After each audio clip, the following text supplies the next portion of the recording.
जय मिथिला। हम मुनि झा कहलहुँ जे आइ पंडीजी आयल छलखिन तऽ हुनकासँ पुछलियनि, किया तऽ एक संझा करै छियै तऽ हमरो ध्यानमे छलए जे एक संझा कहिया पड़ै छै। तऽ 23 नवम्बर 2025के 23 तारीखके एक संझा अछि। आओर हमसभ तऽ एक संझा जे करै छियै तऽ फले लऽ कऽ करै छियै, किया तऽ परदेशमे जे छै से नहि उपलब्ध होइ छै नवका चूड़ा ईसभ।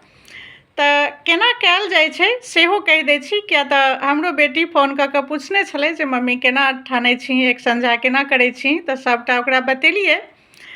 आओर अहूँ सभके बता दै छी जे एक संझा केना कयल जाइ छै।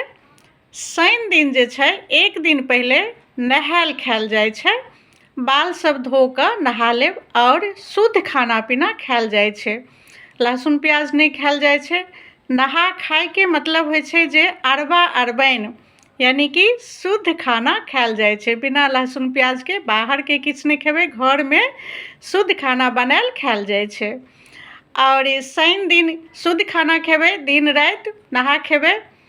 आओर रवि दिन सुबह सुबह जे छै एकदम भोरहरबे उठि कऽ, जिनका चाय बिना नहि बनैए ओ अहाँ एकदम भोरहरबे उठि कऽ 4 बजेके आसपास ही मुँह हाथ धो कऽ चाय पी सकै छी। ओना हम पी लै छियै, एहि दुआरे जे फेर सर दुखाए लागै छै नहि पीबू तऽ। आओर सूर्योदय भऽ गेलाके बाद दिनमे पहिने गाँवमे की होइ छलै, लोक नवका चूड़ा एखनो करै छै जे अनाज लऽ कऽ करै छथिन एक संझा।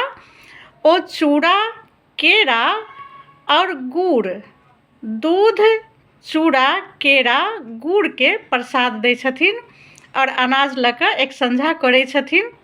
हमसभ फल लऽ कऽ करै छियै। तऽ ई फल लऽ कऽ घरमे नहा सुना कऽ सभ भगवानके पूजा पाठ कऽ कऽ केराके पत्तापर 6 ठाम जे छै से हुनकर प्रसाद पड़ै छै। धूप दीप जराउ आओर फूल चढ़ाउ आओर प्रसाद चढ़ाउ। ओहिके बाद दरवाजा बन्द कऽ कऽ जे छै से खायल जाइ छै। एक संझा मतलब एके बेर खायल जाइ छै। बाहरसँ केओ बच्चासभ आवाज नहि दिए, चुपे चाप बिना बाजैत खायल जाइ छै। खाना खा लेलाके बाद, प्रसाद उसरगि लेलाके बाद, प्रणाम कऽ लेलाके बाद फेर भरि दिन किछु नहि खाइ छै। एक संझा मतलब एके बेर खेनाइ। जे फल लऽ कऽ करै छथिन ओहो एके बेर खाइ छथिन, आओर जे अनाज लऽ कऽ करै छथिन, चूड़ा लऽ कऽ करै छथिन, ओहो एके बेर करै छथिन। तऽ एना एक संझा होइ छै। रातिमे किछु नहि खेबै। अगर चाय बिना किनको नहि बनैए तऽ सूर्य अस्त होइसँ पहिने दूध या चाय पीब सकै छी एक बेर।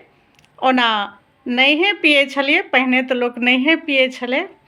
आओर जे चूड़ा लऽ कऽ करै छथिन ओ चूड़ा, केरा, गुड़के फलके प्रसाद चढ़ा कऽ करै छथिन।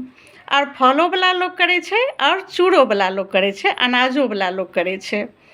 तऽ हम तऽ परदेशमे छियै तऽ फलेवला करै छियै।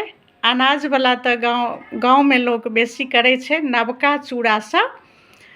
आओर हाथ उठाबैवला तऽ अलगसँ होइ छै, जिनका डाली रहै छनि आओर ओ खरना करै छथिन, जे हाथ उठाबै छथिन से।